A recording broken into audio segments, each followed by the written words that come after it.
So here we're visually finding common denominators and making sure that we connect that to the algebra. Okay, so here we have 2/3, we have 1/4.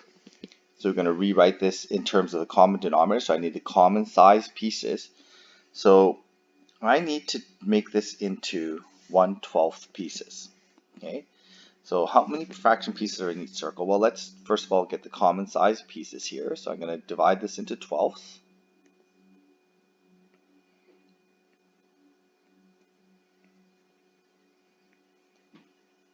Okay, so I have my 1/12 pieces here. And I do the same thing here. I'm going to divide this into 12ths. Okay, this one's a little bit harder to do, but do the best I can. Okay, there's my 12ths. So how many fraction pieces are in each circle? Well, when we talk about 12ths, we now have 1, 2, 3, 4, 5, 6, 7, 8.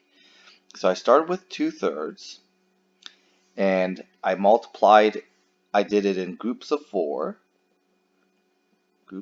So now my new fraction here is going to be 8/12. Okay, here I started off with 1/4. I did groups of 3, so I end up with 3/12. So if I want to add these together, then now I can say that I have 8/12 plus 3/12. That's going to give me 11/12 as my answer. Okay, so I've got the same size pieces. Here I want to have the same size. I've got a 1/8. This is going to be a 1/8 fraction. Okay, this is a 1/2 fraction. I want to have the same size pieces. Well, I want the same pieces, so I'm going to split it up like this. Okay, there's lots of ways you can do this. This is just one. And so I've done it into groups of 4. So I've done times 4 times 4. And so I'm going to end up with 4 out of 8 pieces.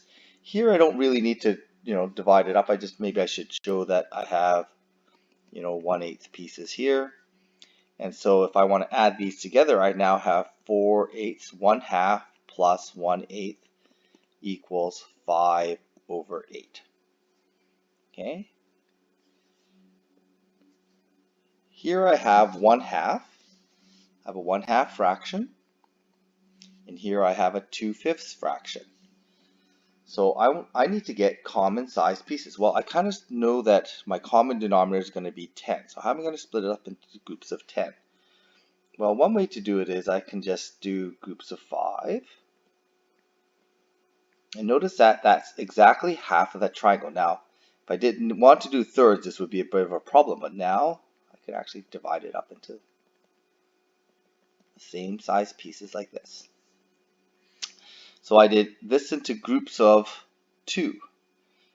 Okay, or sorry, groups of not 2, but 1, 2, 3, 4, 5. I did groups of 5 here, groups of 5 here. So I did times 5 times 5.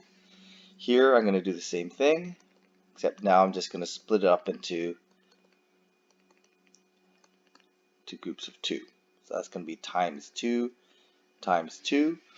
So my new fractions are going to be, I have 5/10 here, and here I have 4/10. If I want to add these together, 5/10 plus 4/10, that's going to give me 9/10. Okay. For this one here, it's a little bit harder, but you got to think of how this is. Again, I'm going to write the fractions. This is 1/2. This is 1/3. And so we should have this idea that this is going to be doing in groups of 2 to get 6 pieces. This is groups of 3 to get 6 pieces as well. I'm going to start with this one here because it seems kind of obvious how I should split this one up. This one's going to be split up like this into groups of 2 because I need the same size pieces. So I could just split it down the middle. So it's symmetrical. So I'm going to split it down the middle, and I'm going to get my 2/6 fraction. Well, if I want to get the same size pieces or the same shape here, I need to do the same thing. And I'm going to just kind of use that symmetry. Okay, do it into thirds like this. And then I can split it up. Yeah, I've got it split up into 1/6 pieces here. Okay, so I'm going to see this half is in groups of 3. Groups of 3 is not, it's kind of oriented funny, but these are exact same pieces. So I've done it correctly. So groups of 3, and so my fraction is going to be 3 out of 6. Now I have a common denominator. If I want to subtract these, it looks like I want being asked to subtract these. So 3, 6 minus 2, 6 gives me 1 out of 6 pieces. Okay, so there we have.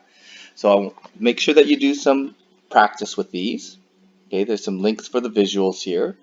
Make sure you do some practice with these. With that, the previous one, the previous link here, okay, using the fraction circles. I'm not too sure if it's yet this one here. The fraction circle one, make sure you do at least 5 of these on your own, just to make sure you understand how and see and feel how you get common denominators and how that proportion is affected.